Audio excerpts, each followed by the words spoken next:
Family channels are very popular and not only on YouTube, but also on Instagram and other platforms. It's usually about a vlog following the family members' activities throughout their day, regardless of how mundane those activities are. But no matter how healthy or toxic you consider this practice, the children are always going to be the victims here.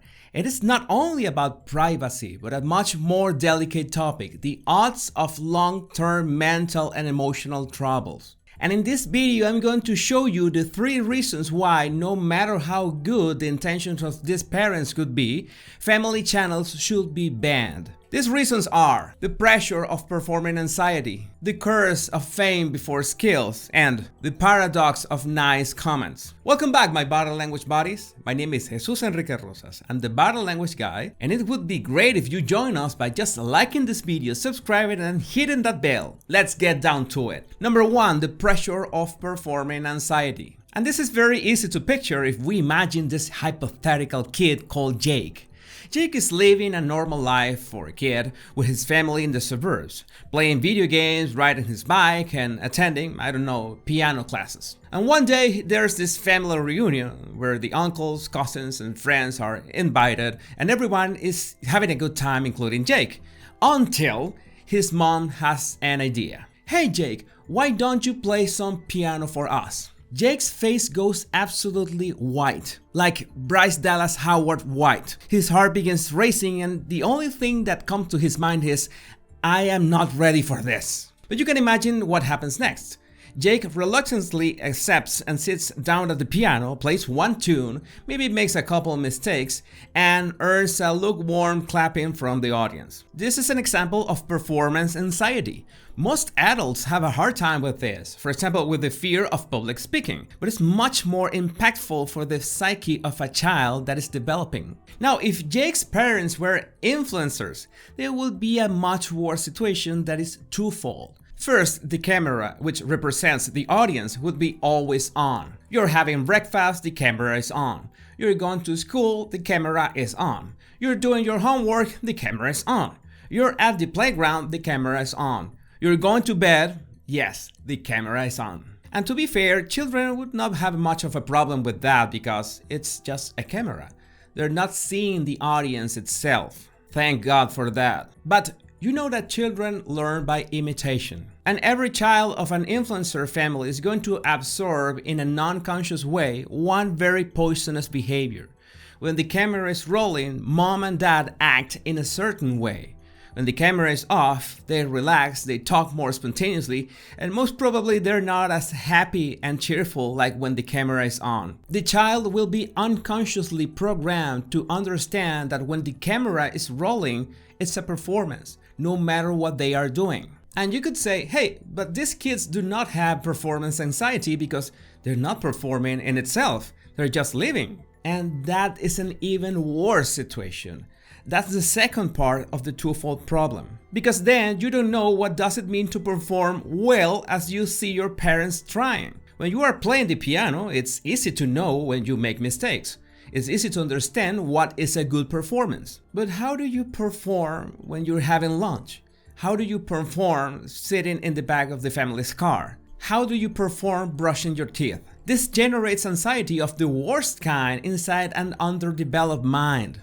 Because when the camera is on, there's no skill that you can tell that you're good or bad. The camera is on for just living, and that brings us to the second point. Number 2, the curse of fame before skills. Fame usually happens the rocky way. An unknown has some kind of talent that has been developing through constant practice, then they get their big break, and there comes a lot more training to do, then they get punched into warm gelatin, but they get their name up there, then there comes more training, then they win, and yes, there will always be more and more training, including running in slow motion at the beach. But for all that we know, the grueling development of that skill was mostly hidden because they were, well, nobodies, and no one could know the price they have to pay to become the world's finest. Yes, there are people that we have absolutely no way to explain how they became famous or why. But disregarding all famous people as stupid or non-talented would be ludicrous. Let's just say that fame usually happens after you've spent years mastering your craft. Well, the children of influencer families must reverse engineer that because they are already famous, so to speak. Instead of going from skill to fame, they have to develop skills in spite of being famous. Because contrary to public belief, fame doesn't make that process easier. In fact, it makes it a living hell. Because you're gonna have a lot of people cheering up your efforts, and that's great, but you're also going to face thousands upon thousands of trolls that are going to rip your self-confidence apart. For a graphic example, search for any Dixie D'Amelio song here on YouTube. Look at the comments and you'll see what I mean. She's famous thanks to her sister, Charli D'Amelio, and she's trying to kickstart a singing career.